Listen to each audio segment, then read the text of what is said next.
Hello everyone, welcome back to my channel. So ಇವತ್ತಿನ vlog ನೀವು already ತಮ್ಮನೇಲಲ್ಲಿ ನೋಡಿದಾಗೆ ಅಕ್ವೇರಿಯಂ ಪ್ಯಾರಡೈಸ್ ಅನ್ನೋ ಒಂದು ಪ್ಲೇಸ್ಗೆ ಹೊರಡ್ತಾ ಇದ್ದೀವಿ. ಸೊ ಅದು ಈ ನಡುವೆ ಅಂತೂ ಫುಲ್ ಟ್ರೆಂಡಿಂಗ್ ಆಗಿರುವಂಥ ಪ್ಲೇಸು ಬ್ಯಾಂಗ್ಳೂರಲ್ಲಿ. ಯಾಕಂದರೆ ಅದು ಮರ್ಮೇಡ್ಸ್ ಶೋ ಎಲ್ಲ ಇದೆ, ಅದು ತುಂಬಾ ರೀಲ್ಸಲ್ಲೆಲ್ಲ ಇವಾಗ ಟ್ರೆಂಡಲ್ಲಿದೆ. ಸೊ ಅದಕ್ಕೆ ಹೆಂಗೂ ಸಮ್ಮರ್ ಹಾಲಿಡೇಸ್ ಎಲ್ಲ ಹೋಗಿ ನೋಡ್ಕೊಂಬರೋಣ ಅಂತ ಇವಾಗ ಮಕ್ಕಳನ್ನೆಲ್ಲ ಕರ್ಕೊಂಡು ಹೊರಡ್ತಾ ಇದ್ದೀನಿ. ಸೊ ಈ ಪ್ಲೇಸ್ ಇರೋದು ಬಂದು ಜಯ ಮಹಲ್ ರೋಡಲ್ಲಿ. ಅಂದರೆ ನೀವು ಸ್ನೋ ಸಿಟಿ ಮತ್ತು ಫನ್ ವರ್ಲ್ಡ್, ವಾಟರ್ ವರ್ಲ್ಡ್ ಇದೆಲ್ಲ ಆಲ್ರೆಡಿ ವಿಸಿಟ್ ಮಾಡಿದರೆ ಅದೇ ಪ್ಲೇಸಲ್ಲೇ ಇದನ್ನು ಹೊಸ್ದಾಗಿ ಮಾಡಿದ್ದಾರೆ ಅಷ್ಟೇ. ಸೊ ಲೈಕ್ ಇವಾಗ ಆಲ್ಮೋಸ್ಟ್ ರೀಚ್ ಆಗಿದ್ದೀವಿ. 2 hours ಆಗುತ್ತೆ ನಮ್ಮ ಕೋಲಾರಿಂದ ಈ ಒಂದು ಪ್ಲೇಸ್ಗೆ ರೀಚ್ ಆಗೋಕ್ಕೆ. ಸೊ ಬಂದ ತಕ್ಷಣವೇ ಲೈಕ್ ಫಸ್ಟು ಅದು ಅಕ್ವೇರಿಯಂ ಪ್ಯಾರಡೈಸೇ ಫಸ್ಟ್ ವಿಸಿಟ್ ಮಾಡೋಣ ಅಂತ. ಯಾಕಂದರೆ ಆಲ್ರೆಡಿ ನಾವು ಫನ್ ವರ್ಲ್ಡ್, ವಾಟರ್ ವರ್ಲ್ಡ್ ಎಲ್ಲ ನೋಡಿದ್ದೀವಿ. ಸೊ ಸ್ನೋ ಸಿಟಿ ಮತ್ತು ಅಕ್ವೇರಿಯಂ ಪ್ಯಾರಡೈಸ್ ಇವತ್ತು ವಿಸಿಟ್ ಮಾಡ್ಕೊಂಡು ಹೋಗೋಣ ಅಂತ ಬಂದಿದ್ದೀವಿ. ಬಂದ ತಕ್ಷಣವೇ ಎಂಟ್ರೆನ್ಸ್ ಎಲ್ಲ ಈ ಥರ ಒಂಥರ ಈಜಿಪ್ಟಿಯನ್ ಥೀಮಲ್ಲಿ ಮಾಡೆಲ್ಸ್ನ ಮಾಡಿಟ್ಟಿರ್ತಾರೆ, ಫೋಟೋ ಬೂತ್ ಥರ ಎಲ್ಲ. ಸೊ ಅದೆಲ್ಲ ಫೋಟೋಸ್ ಎಲ್ಲ ತೊಗೊಳಕ್ಕೆ ಮತ್ತು ಆಂಬಿಯನ್ಸ್ ಅಂತೂ ತುಂಬಾ ಚೆನ್ನಾಗಿದೆ ಅಂತಲೇ ಹೇಳ್ಬೋದು. ಸೊ ಟಿಕೆಟ್ಸಿಗೆ ಬಂದರೆ ಎಲ್ಡರ್ಸ್ಗೆ 300 rupees ಪೇ ಮಾಡಬೇಕು, ಮತ್ತು ಕಿಡ್ಸ್ಗೆಲ್ಲ 250 rupees ಇದೆ. ಬಟ್ ನಿಮ್ಮ ಮಕ್ಕಳನ್ನ 80 centimeters ಕಡಿಮೆ ಇದ್ದರೆ ಹೈಟು, ಅವ್ರಿಗೆ ಫ್ರೀ ಟಿಕೆಟು, ಅಂದರೆ ನೋ ಟಿಕೆಟ್ ಅಂತಲೇ ಹೇಳ್ಬೋದು. ಸೊ ನಾವಿಲ್ಲೆಲ್ಲ ಟಿಕೆಟ್ ಎಲ್ಲ ತೊಗೊಂಡು ನೆಕ್ಸ್ಟು ಇಲ್ಲೆಲ್ಲ ಸ್ವಲ್ಪ ಫೋಟೋಸ್ ಎಲ್ಲ ತೊಗೊಂಡ್ವಿ. ಯಾಕಂದರೆ ಈ ಈಜಿಪ್ಟಿಯನ್ ಥೀಮಲ್ಲಿ ಚೇರ್ಸ್ ಆಗಲಿ, ಆ ಮಾಡೆಲ್ಸ್ ಆಗಲಿ ತುಂಬಾ ಅಟ್ರಾಕ್ಟಿವ್ ಆಗಿ ಇದೆ. ಸೊ ಆ್ಯಕ್ಚುಲಿ ಈ ಅಕ್ವೇರಿಯಂ ಫುಲ್ಲು ಒಂಥರ ಥೀಮ್ಡ್ ಬೇಸ್ ಅಕ್ವೇರಿಯಂ ಅಂತಲೇ ಹೇಳ್ಬೋದು. ಅಂದರೆ ಯೂಶ್ವಲಿ ನಾವು ಬೇರೆ ಎಲ್ಲ ಅಕ್ವೇರಿಯಮ್ಸ್ ನೋಡಿರ್ತೀವಲ್ವ, ಸೊ ಜಸ್ಟ್ ಫಿಶಸ್ ಒಂದೊಂದು ಅಕ್ವೇರಿಯಮಲ್ಲಿ ಇಟ್ಟಿರ್ತಾರೆ. ಬಟ್ ಇದು ಒಂಥರ ತುಂಬ ಡಿಫ್ರೆಂಟಾಗಿ ಮಾಡಿದ್ದಾರೆ. ನೀವು ನೋಡ್ತಾ ಇರ್ಬೋದು ಆಂಬಿಯನ್ಸ್ ಯಾವ ರೀತಿ ಇದೆ ಅಂತ. ಸೊ ನಾವು ಎಂಟ್ರ್ ಆದಾಗಿಂದ ಫುಲ್ ಎಂಡ್ ಇಲ್ಲಿಂದ ರಿಟರ್ನ್ ಹೋಗೋ ತನಕ ಫುಲ್ಲು ಎಲ್ಲ ಥೀಮ್ಡ್ ಬೇಸೇ ಇದೆ. ಸೊ ಇದು ಬಂದು ಎಂಟ್ರೆನ್ಸಲ್ಲೇ ಒಂಥರ ವೈಬ್ಸ್ ತುಂಬಾ ಚೆನ್ನಾಗಿತ್ತು. ಅದಾಗಿದ್ದ ತಕ್ಷಣ ಒಂಥರ ಟ್ಯೂಬ್ಸಲ್ಲಿ ಇಲ್ಲ ಡೂಮ್ಸ್ ಅಂತಲೂ ಹೇಳ್ಬೋದು, ಅಲ್ಲಿ ಒಂಥರ ಫಿಶಸ್ಗೆ ಸಪ್ರೇಟ್ ಇಂಡಿವಿಜುವಲ್ ಡೂಮ್ಸ್ಗೂ ಒಂದೊಂದು ಥೀಮ್ಡ್ ಬೇಸಸ್ ಥರನೇ ಅಕ್ವೇರಿಯಮ್ಸ್ ಮಾಡಿದರು. ಸೊ ತುಂಬಾ ಅಟ್ರಾಕ್ಟಿವ್ ಆಗಿತ್ತು. ಮತ್ತು ಅದು ಲೈಟಿಂಗ್ಸ್ ಎಫೆಕ್ಟ್ಸು ಮತ್ತು ಆರ್ಟಿಫಿಷಿಯಲ್ ಪ್ಲ್ಯಾಂಟ್ಸ್ನೆಲ್ಲ ಅಲ್ಲಿ ಇನ್ವಾಲ್ವ್ ಮಾಡಿದರು. ಮತ್ತು ಅಲ್ಲಲ್ಲಿ ಒಂದು ಸ್ವಲ್ಪ ಈ ಒಂದು ಗುಹೆ ಒಳಗಡೆನೇ ಅಕ್ವೇರಿಯಂ ಇರೋ ಥರ, ಆ ಥರ ಎಲ್ಲೂ ಒಂಥರ ಸಿಂಪಲ್ ಅಂತ ಅನಿಸ್ಲಿಲ್ಲ. ಪ್ರತಿಯೊಂದು ಅಕ್ವೇರಿಯಮ್ನು ಒಂದೊಂದು ಥೀಮ್ ಬೇಸ್ ಆಗಿ ಮಾಡಿದ್ದಾರೆ ನೋಡಿ. ಇದೆಲ್ಲ ಒಂಥರ ಟೆಂಪಲ್ ಥೀಮ್ ಬೇಸ್ಡ್ ಅಕ್ವೇರಿಯಮ್ ಇದು. ಸೊ ಈ ಥರ ಒಂದು ಅಕ್ವೇರಿಯಮ್ಗೂ ಒಂದೊಂದು ಥೀಮ್ ಮಾಡಿದರು. ಇದೆಲ್ಲ ಗುಹೆ ಒಳಗಡೆ ಅಕ್ವೇರಿಯಮ್ ಇರೋ ಥರ. ಅದ್ರ ಹಿಂದೆ ಕೂಡ ಥೀಮ್ದಕ್ಕೆ ಏನು ಬೇಕೋ ಅದಕ್ಕೆ ರಿಲೇಟೆಡ್ ಮಾಡೆಲ್ಸ್ನೆಲ್ಲ ಇಟ್ಟಿದ್ರು. ಒಂಥರ ತುಂಬಾ ಚೆನ್ನಾಗಿ ಅನಿಸ್ತು ಅಂತಲೇ ಹೇಳ್ಬೋದು. ಇದೆಲ್ಲ ಒಂಥರ ಲೈಕ್ ವೆರೈಟೀಸ್ ಆಫ್ ಫಿಶಸ್ ಇತ್ತು. ಅಂದರೆ ಎಲ್ಲ ಥರ ಸ್ಪೀಸೀಸ್ ಆಫ್ ಫಿಶಸ್ನೂ ಇಟ್ಟಿದ್ರು.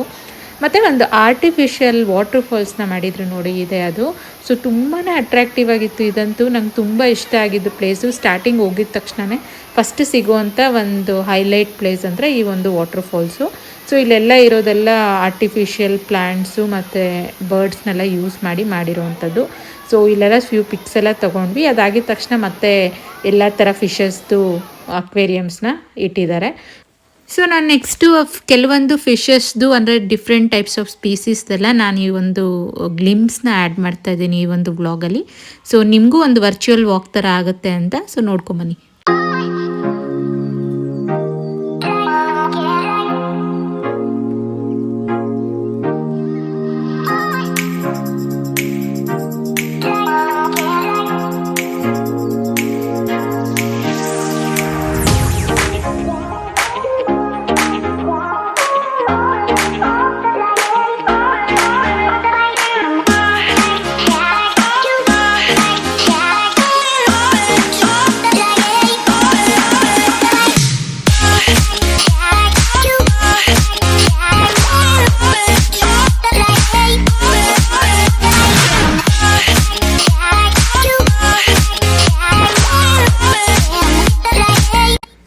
ನೋಡಿದ್ರಲ್ಲ ಯಾವ್ಯಾವ ರೀತಿ ಫಿಶಸ್ ಇತ್ತು ಅಂತ. ನಾನು ಫುಲ್ ಎಲ್ಲ ಕ್ಯಾಪ್ಚರ್ ಮಾಡೋಕ್ಕಾಗಲಿಲ್ಲ, ಇನ್ನೂ ತುಂಬಾ ಇದೆ. ಸೊ ಲೈಕ್ ಜಸ್ಟ್ ಗ್ಲಿಮ್ಸ್ ಅಷ್ಟೇ ಆ್ಯಡ್ ಮಾಡಿದ್ದೀನಿ. ಮತ್ತು ಅಲ್ಲಲ್ಲಿ ಈ ಥರ ಈ ಒಂದು ಶಾರ್ಕ್ಸ್ದಾಗಲಿ ಈ ಥರ ಮಾಡಲ್ಸ್ ಡೈನೋಸರ್ಸ್ದೆಲ್ಲ ಇಟ್ಟಿದ್ರು. ಸೊ ಅಲ್ಲೆಲ್ಲರೂ ಬಂದು ಮಕ್ಕಳನ್ನ ಎತ್ಕೊಂಡ್ಬಂದು ಫೋಟೋಸ್ ಇಟ್ಕೊಳ್ಳೋಕ್ಕೆ ಮತ್ತು ಮಕ್ಕಳಿಗೆ ತುಂಬ ಅಟ್ರಾಕ್ಟಿವ್ ಆದಂಥ ಒಂದು ಪ್ಲೇಸು. ಮತ್ತು ಇನ್ನೊಂದು ಹೈಲೈಟ್ ಬಂದು ಈ ಒಂದು ಡೂಮ್ಸಲ್ಲಿ ಈ ಥರ ಜೆಲ್ಲಿ ಫಿಶಸ್ ಹಾಕಿದ್ರು. ಅದಂತೂ ಸಖತ್ ಕ್ಯೂಟಾಗಿ ಕಾಣಿಸ್ತಾ ಇತ್ತು. ಮತ್ತು ಎರಡೂ ಸೈಡ್ ಮಿರರ್ಸ್ ಇರೋದ್ರಿಂದ ಸೊ ಒಂಥರ ಇಲ್ಯೂಷನ್ ಥರ ಅನ್ನಿಸ್ತಾ ಇತ್ತು. ನೀವು ನೋಡ್ತಾ ಇರ್ಬೋದು ಇಲ್ಲಿ ಎಲ್ಲ ಇಟ್ಟಿರುವಂಥ ಡೂಮ್ಸು ಪಕ್ಕ ಎಲ್ಲ ಇದೆಲ್ಲ ಮಿರರ್ಸು. ಸೊ ಅದೆಲ್ಲನೂ ಡೂಮ್ಸ್ ಥರನೇ ಕಾಣ್ತಾ ಇತ್ತು. ಯಾವುದು ಒರಿಜಿನಲ್ ಡೂಮು ಯಾವುದು ಇಲ್ಯೂಷನ್ ಅನ್ನೋದು ಗೊತ್ತಾಗ್ತಾನೆ ಇರಲಿಲ್ಲ. ಇದು ಒಂದು ಹೈಲೈಟ್ ಪ್ಲೇಸ್ ಅಂತಲೇ ಹೇಳ್ಬೋದು ಅಕ್ವೇರಿಯಮಲ್ಲಿ. ಸೊ ಇದೆಲ್ಲ ಜೆಲ್ಲಿ ಫಿಶಸ್ ಎಲ್ಲ ನೋಡಿಕೊಂಡು ಇವಾಗ ಫಸ್ಟ್ ಫ್ಲೋರಿಂದ ಇವಾಗ ಗ್ರೌಂಡ್ ಫ್ಲೋರಿಗೆ ಬಂದಿದ್ದೀವಿ. ಗ್ರೌಂಡ್ ಫ್ಲೋರಲ್ಲಿ ನಾನು ಏನು ಮೇಲೆ ನಿಮಗೆ ಆರ್ಟಿಫಿಷಿಯಲ್ ವಾಟರ್ ಫಾಲ್ಸ್ ಆಗಿದೆಯಲ್ಲ ಅದು ಬಂದು ಇಲ್ಲಿ ಕೆಳಗಡೆ ಬೀಳುತ್ತೆ. ಸೊ ಇಲ್ಲೂ ಸ್ವಲ್ಪ ಫೋಟೋ ಸೆಷನ್ಸ್ ಎಲ್ಲ ಎಲ್ಲರೂ ಮಾಡ್ಕೊಳ್ತಾ ಇದ್ರು. ಇಲ್ಲೆಲ್ಲ ಮರ್ಮೈಡ್ಸ್ ಅಂದರೆ ಆರ್ಟಿಫಿಷಿಯಲ್ ಮಾಡೆಲ್ಸ್ ಎಲ್ಲ ಇಟ್ಟಿದ್ರು. ಸೊ ಇಲ್ಲಿ ಒಂದು ಹೈಲೈಟ್ ಅಂತಂದರೆ ಈ ಸುತ್ತಮುತ್ತ ಫುಲ್ ಗೋಡೆ ಎಲ್ಲನೂ ಅಕ್ವೇರಿಯಮ್ ಇರುತ್ತೆ, ಮೇಲೇನೂ ಅಕ್ವೇರಿಯಮ್ ಇರುತ್ತೆ, ನೆಲ ಕೂಡ ಅಕ್ವೇರಿಯಮ್ ಇರುತ್ತೆ. ಸೊ ಎಲ್ಲಿ ನೋಡಿದ್ರೂ ಗ್ಲಾಸಿಂದ ತುಂಬಿರುತ್ತೆ. ಸೊ ಫಿಶಸ್ಗಂತೂ ಏನೂ ಕೊರತೆ ಇಲ್ಲ, ಎಲ್ಲ ಕಡೆನೂ ಫಿಶಸ್ ಕಾಣ್ತಾ ಇರುತ್ತೆ. ಸೊ ನೆಕ್ಸ್ಟ್ ಇನ್ನು ಸ್ವಲ್ಪ ಮುಂದೆ ಬರೋಷ್ಟರಲ್ಲಿ ಇನ್ನೊಂದು ಹೈಲೈಟ್ ಆಫ್ ದ ಅಕ್ವೇರಿಯಮ್ ಅಂದರೆ ಈ ಒಂದು ಹಡಗು. ಅಂದರೆ ಇದು ಸಹ ಸಮುದ್ರದ ಥೀಮಲ್ಲಿ ಮಾಡಿದ್ದಾರೆ. ಒಂದು ದೊಡ್ಡ ಹಡಗು ಇಟ್ಬಿಟ್ಟು ಅದ್ರ ಮೇಲೆ ಒಂದು ಬಿಗ್ ಆಕ್ಟೋಪಸ್ ಥರ ಮಾಡೆಲ್ ಮಾಡಿದ್ದಾರೆ. ಸೊ ಮಕ್ಕಳಿಗಂತೂ ಇದು ತುಂಬಾ ಅಟ್ರಾಕ್ಟ್ ಆಗುವಂಥ ಪ್ಲೇಸು. ಇಲ್ಲೂ ಸಹ ಒಂಥರ ಅಕ್ವೇರಿಯಮ್ ಇದೆ. ಸೊ ಇದು ಬಂದು ಸಮುದ್ರ ಥೀಮ್ಡ್ ಲೈಕ್ ಅಕ್ವೇರಿಯಮ್ ಅಂತಲೇ ಹೇಳ್ಬೋದು. ಸೊ ಇಲ್ಲೆಲ್ಲ ಮುಗಿಸ್ಕೊಂಡು ನಮಗೆ next main highlight of this aquarium ಅಂದರೆ ಈ ಒಂದು ಟನಲ್ಲು. ಸೊ ಎಷ್ಟು ಥರ ಫಿಶಸ್ ಇದೆ. ಮತ್ತು ಟನಲ್ ಕೂಡ ಫುಲ್ ಒಂಥರ ಕೆಳಗಡೆ ಸಮುದ್ರ ಒಳಗಡೆ ಹೋದರೆ ಯಾವ ರೀತಿ ಥೀಮ್ ಇರುತ್ತಲ್ವ ಆ ಥರ ವ್ಯೂ ಸಿಗುತ್ತೆ ಇಲ್ಲಿ. ಮತ್ತು ಇಂಡಿಯಾಸ್ಟ್ ಲಾರ್ಜೆಸ್ಟ್ ಟನಲ್ ಅಂತಲೇ ಹೇಳ್ಬೋದು ಅಕ್ವೇರಿಯಂ ಟನಲ್ ಇದು.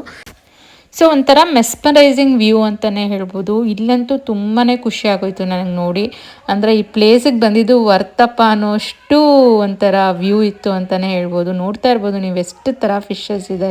ಮತ್ತು ಇನ್ನೊಂದು ಏನಂದರೆ ಈ ಸ್ಕೂಬಾ ಡೈವಿಂಗಲ್ಲಿ ಬಂದು ಇದನ್ನೆಲ್ಲ ಕ್ಲೀನ್ ಮಾಡ್ತಾಯಿದ್ರು. ಅವರು ಫಿಶ್ ಥರನೇ ಕಾಣಿಸ್ತಾಯಿದ್ರು. ಅದು ಮಕ್ಕಳಿಗೆ ತುಂಬಾ ಹೈಲೈಟಾಗಿ ಕಾಣಿಸ್ತಾ ಇತ್ತು. ಸೊ ಮತ್ತು ಇಲ್ಲಿ ನೋಡಿ ಇದೆಲ್ಲ ನಿಧಿ ಥರ ಏನೋ ಸಮುದ್ರ ಥೀಮ್ ಆಗಿರೋದ್ರಿಂದ ಸಮುದ್ರದಲ್ಲಿ ನಿಧಿ ಇರೋ ಥರ ಇಲ್ಲಿ ಇಟ್ಟಿದ್ದಾರೆ. ಮತ್ತು ನೋಡಿ ಇದೊಂಥರ ವೆರೈಟಿ ಆಫ್ ಫಿಶಸ್ಸು ನಾವೆಲ್ಲೂ ನೋಡೇ ಇರಲ್ಲ ಅಂಥ ಫಿಶಸ್ ಎಲ್ಲ ಇಲ್ಲಿ ಅವೈಲಬಲ್ ಇದೆ. ಸೊ ಈ ಥರ ನಾವು ಟನಲಲ್ಲಿ ಹೋಗ್ಬೇಕಾದ್ರೆ ನಮ್ಮದು ಆಲ್ರೆಡಿ ಒಂದು ಮರ್ಮೈಡ್ ಶೋ ಅವ್ರದ್ದು ನಡೀತಾ ಇತ್ತು. ಸೊ ಒಂದು ಅಡ್ವಾಂಟೇಜ್ ಏನಂದರೆ ನಾವು ಕೂಡ ಆ ಒಂದು ಮರ್ಮೈಡ್ ಶೋ ಟನಲಲ್ಲಿ ವೇಟಿಂಗ್ ಟೈಮಲ್ಲೂ ಸಹ ನೋಡ್ತಾ ಇರ್ಬೋದು. ಸೊ ಏನು ಬೋರ್ ಆಗಲ್ಲ. ಸೊ ಈಚ್ ಮರ್ಮೈಡ್ ಶೋಗೆ ಇನ್ನೊಂದು ಶೋಗೆ ಒಂದು 45 ಮಿನಿಟ್ಸ್ ಬ್ರೇಕ್ ಇರುತ್ತೆ. ಸೊ ಇವಾಗ ನೀವು ನೋಡ್ತಾ ಇರೋದು ಬಂದು ನಮ್ಮದು ಪ್ರೀವಿಯಸ್ ಬ್ಯಾಚ್ ಏನು ಬಂದಿರ್ತಾರಲ್ಲ ಅವ್ರು ಆ ಕಡೆ ಕೂತಿದ್ದಾರೆ ನೋಡಿ ಟನಲ್ ಆ ಕಡೆ ಒಂದು ಹಾಲಲ್ಲಿ. ಅವರೆಲ್ಲ ಈ ಸ್ಕೂಬಾ ಡೈವಿಂಗು ಮತ್ತು ಈ ಒಂದು ಮರ್ಮೈಡ್ ಶೋನ ಆಲ್ರೆಡಿ ನೋಡ್ತಾ ಇರೋರು. ಸೊ ನಾವೆಲ್ಲ ಆ ಒಂದು ಶೋಗೆ ಹೋಗೋಕ್ಕೆ ವೆಯ್ಟ್ ಮಾಡ್ತಾ ಇರೋರು. ಸೊ ನಾವು ವೆಯ್ಟ್ ಮಾಡ್ತಾ ಇದ್ರೂ ನಮಗೇನು ಬೋರ್ ಅನಿಸಲ್ಲ, ಯಾಕಂದರೆ ಈ ಮರ್ಮೈಡ್ ಶೋ ಆಲ್ರೆಡಿ ನಡೀತಾ ಇರೋದನ್ನು ನೋಡ್ತಾ ಇರ್ತೀವಿ. ಸೊ ನಮಗೇನು ಇಮ್ಯಾಜಿನೇಷನ್ ಇತ್ತಲ್ಲ ಅಂದರೆ ಮತ್ಸ್ಯಕನ್ಯರು ಈ ಥರ ಇರ್ತಾರೆ ಅನ್ನೋದನ್ನೆಲ್ಲ ಅದನ್ನು ಒಂಥರ ರಿಯಲ್ಲಾಗಿ ಇವತ್ತು ನೋಡ್ದಂಗೆ ಆಯಿತು. ಮತ್ತು ಈ ಸ್ಕೂಬಾ ಡೈವಿಂಗ್ ಅವ್ರು ಬರ್ತಾರಲ್ಲ ಕ್ಲೀನಿಂಗ್ ಎಲ್ಲ ಮಾಡೋಕ್ಕೆ, ಅವ್ರನ್ನಂತೂ ಫುಲ್ ಎಲ್ಲರೂ ಫಿಶ್ಶೇ ಅಂದ್ಕೊಂಬಿಟ್ಟಿದ್ರು. ಎಷ್ಟು ಚೆನ್ನಾಗಿ ಹೋಗ್ತಾ ಇದೆ ಫಿಶ್, ದೊಡ್ಡ ಫಿಶ್ ಅನ್ನೋ ಥರನೇ ಮಾತಾಡ್ತಾ ಇದ್ರು ಅಲ್ಲಿ ಇದ್ದಿದ್ದು ಮಕ್ಕಳೆಲ್ಲ. ಎಷ್ಟು ಇನೋಸೆಂಟ್ ಅನಿಸ್ತು. ಸೊ ಇವಾಗ ನಮ್ಮನ್ನೆಲ್ಲ ಇವಾಗ ನೆಕ್ಸ್ಟ್ ಬ್ಯಾಚ್ಗೆ ಇಲ್ಲೆಲ್ಲ ಕೂಡಿಸಿದ್ದಾರೆ. ಅಂದರೆ ಫುಲ್ ಒಂದು ದೊಡ್ಡ ಹಾಲ್ ಥರ ಇರುತ್ತೆ. ಫುಲ್ ಆ ಟನಲ್ ಎಷ್ಟು ಮಾಡಿದಾರಲ್ಲ ಅದ್ರದ್ದು ಲೈಕ್ ಫುಲ್ಲು ಕವರ್ ಆಗೋಂಗೆ ಈ ಒಂದು ಹಾಲ್ ಇರುತ್ತೆ. ಸೊ ಫುಲ್ ಆಲ್ಮೋಸ್ಟ್ ಒಂದು 500 ಮೆಂಬರ್ಸ್ ಕೂತ್ಕೋಬೋದು ಆ ಹಾಲಲ್ಲಿ. ಸೊ ಅವಾಗ ನೆಕ್ಸ್ಟ್ ಶೋಗೆ 45 ಮಿನಿಟ್ಸ್ ಗ್ಯಾಪ್ ಇರುತ್ತಲ್ಲ ಅವಾಗ ಬೋರ್ ಆಗಬಾರ್ದು ಅಂತ ಅಲ್ಲೇ ಈ ಥರ ಸ್ನ್ಯಾಕ್ಸು, ಐಸ್ ಕ್ರೀಮ್ಸು, ಜ್ಯೂಸಸ್ಸು ಎಲ್ಲ ಇರುತ್ತೆ. ಸೊ ಅದೆಲ್ಲ ತಿನ್ಕೊಂಡು ಒಂದು ಸ್ವಲ್ಪ ಹಂಗೆ ಟೈಮ್ ಸ್ಪೆಂಡ್ ಮಾಡಿದ್ವಿ. ಒಂದು 30 ಮಿನಿಟ್ಸ್ ವೆಯ್ಟ್ ಮಾಡಬೇಕು ನೆಕ್ಸ್ಟ್ ಶೋಗೆ. ಸೊ ಅದಕ್ಕೆ ಇಲ್ಲೆಲ್ಲ ಸ್ವಲ್ಪ ಫೋಟೋ ಸೆಷನ್ಸ್, ಟನಲ್ ಅಂತೂ ಸಖತ್ ಬ್ಯೂಟಿಫುಲ್ ಆಗಿರುತ್ತಲ್ವ.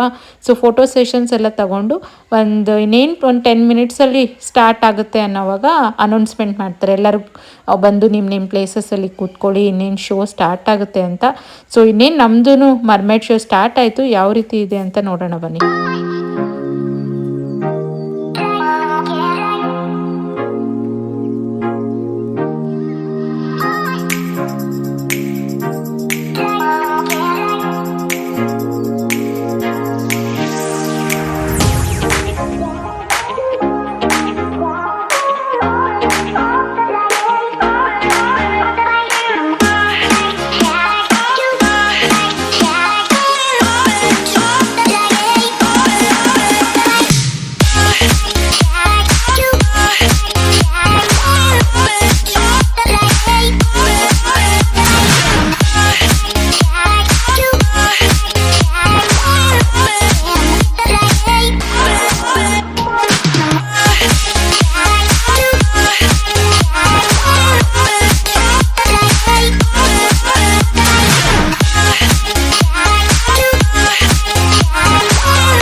ಸೊ ನೋಡಿದ್ರಲ್ಲ ಯಾವ ರೀತಿ ಇತ್ತು ಮರ್ಮೈಡ್ ಶೋ ಅಂತ. ನಿಮ್ಮೆಲ್ಲರಿಗೂ ಇಷ್ಟ ಆಗಿದೆ ಅಂತ ಭಾವಿಸ್ತಾ ಇದ್ದೀನಿ. ನನಗಂತೂ ತುಂಬಾ ಇಷ್ಟ ಆಯಿತು. ನಾವಂತೂ ಫುಲ್ ಎಂಜಾಯ್ ಮಾಡಿದ್ರಿ ಅಂತ ಹೇಳ್ತಾ, ಸೊ ಇಲ್ಲಿಂದ ನೆಕ್ಸ್ಟ್ ನಾವು ಲೈಕ್ ಆಲ್ಮೋಸ್ಟ್ ಮಧ್ಯಾಹ್ನ ಆಗಿತ್ತು, ಇನ್ನೇನು ಲಂಚ್ ಟೈಮು.